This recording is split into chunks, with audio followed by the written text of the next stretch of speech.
All right, wonderful people, lovers of freedom. Good morning, good afternoon, good evening to each and every one of you. Welcome back to Let's Talk TV, your one and only YouTube platform, where they give you back-to-back updates on how things they be, on how things they shell for Biafra land and beyond.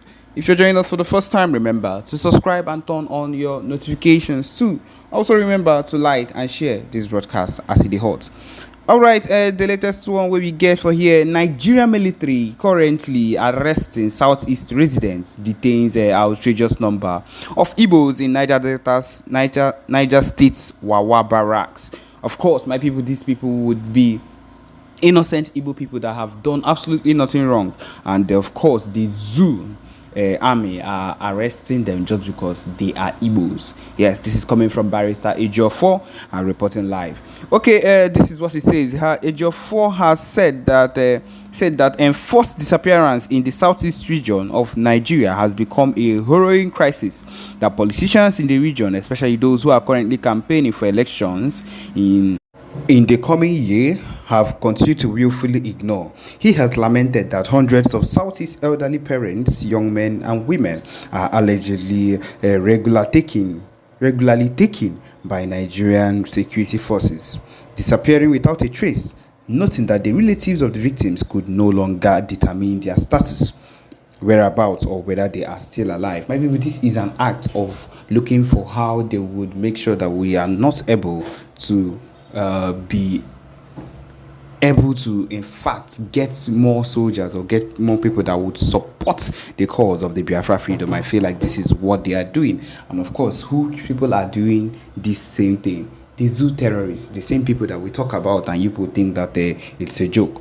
Now someone else, Ejiofor, is making it known to you. He said, Ejiofor said in a recent publication, he said, I raised the alarm over the shocking number of our people being abducted daily by state actors under the guise of combating rising insecurity in the southeast. Hundreds of our elderly parents, brothers and sisters are regularly taken by Nigerian security forces, disappearing without a trace. Our concern deepens with the increasing number of distress calls we receive daily from the families of some of these victims of enforced disappearance. It is especially troubling that the relatives of these victims can no longer determine their status, whereabouts, or even whether they are still alive. The reason for their arrest remains unknown, further compounding the agony for their families. Unfortunately, this alarming trend has not been met with the deserving public outcry and condemnation, particularly from those who claim to represent us in high political offices. Instead, a fraction of these officials, seemingly absorbed by the privileges of their position, are preoccupied with preparation for the next upcoming election. Now that the Amnesty International has stepped into to corroborate our concerns about these secret abductions and forced disappearances, we call on our political leaders across all levels to denounce the state actors responsible for this crime against humanity and demand an end to these grave infractions. We have also suggested in our various discussions that security agents have the capacity to identify their targets and apprehend the actual threats, yet they continue to target ostensibly innocent and harmless citizens. My people, we know how far in their own side, I'm talking about with this same set of people in their own land, how insecurity is being fueled on their own end. But no, that is not what they are focused on. They are focused on the Igbos, the Biafrans that are finding a way to be united, to go for the cause which would actually affect their life positively. And that is why they've decided to do what they're doing at the moment. Yes. We have also suggested in our various discussions that security agents have the capacity to identify. Yes, according to him, these innocent individuals are then transported to unknown locations where they may be either killed or indefinitely detained without any trace. While our military barracks in Niger State, for instance, is currently holding an outrageous high number of innocent Igbos who have been detained indefinitely with no hope of freedom in sight. I am urging the governors of the Southeast states to take immediate action and use the machinery of the governments to address this rising trend. Enough is enough. This is coming from them. We should already know that these Igbo people that we call the Southeast leaders are not even ready to do what they need to do. They are just people that are standing there ready to just follow whatever it is.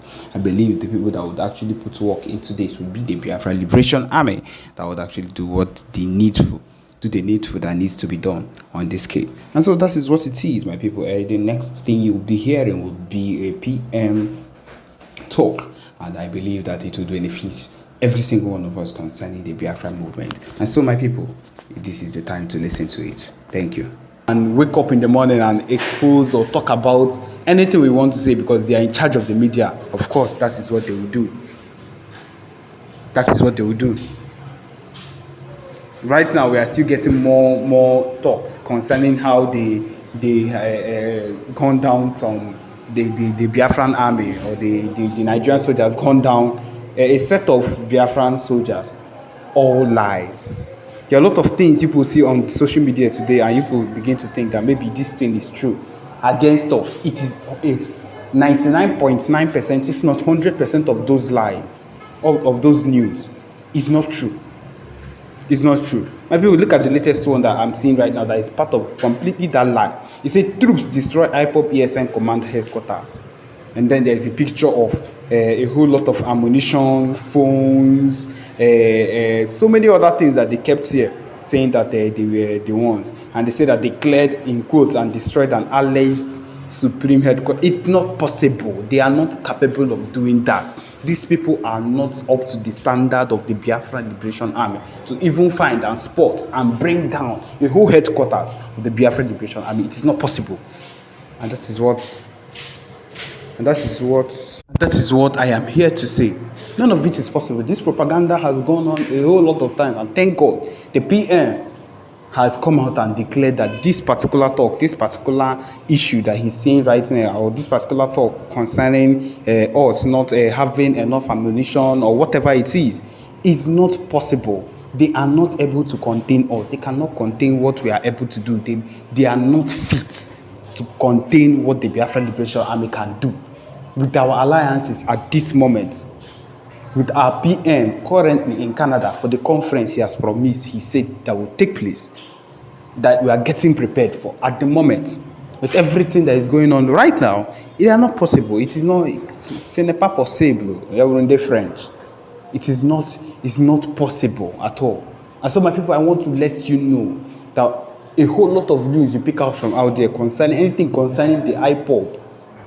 I want to focus on the Biafra Liberation Army movement. Anything concerning the Biafra Liberation Army movement, anything concerning the Biafra Army being gone down. I want to focus on that, because a whole lot of news that they give to the public, most of it is fake. But this one that concerns our movement, I want to let you know that it is completely fake, and we did not lose 20 men on that day that there was a gunfire. There was a gun battle, rather. We did not lose that amount, and that will always be steadfast. That's the main thing. The Biafra Liberation Army are always ready.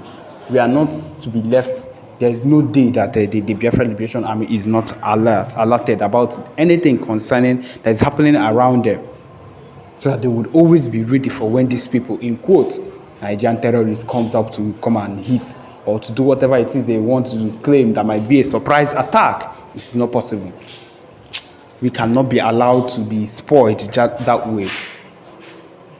And so my people, none of these things can be scheduled and can say it will take place at any point in time, because we are ever ready to go against these people. We have sectors, we have informations. You ask about how we know. Some of you wonder rather about how we get to know about informations that are far off, or you say that are far-fetched, but then we have people every single way, every single place, because we have people that are steadily engaged in making sure that the Biafra movement would move, that there is always a move and a step would make every single day. There are people, a lot of people. We have thousands, if not millions, of people ready at any point in time around the whole world, giving information whenever they get them. Every single person. There are a lot of people that are involved. If you're not working right now, if you're not giving information or whatever, then that's on you. But we have people that are giving valid information, resources every single way, so we know there is always information, key, legit, legal information whenever it comes, and that is how we know the things that are going on in wherever we are that concerns the IPOB movement, that concerns the Biafra movement, that concerns this movement that would see to our referendum, to our freedom from these people that have refused to let us go.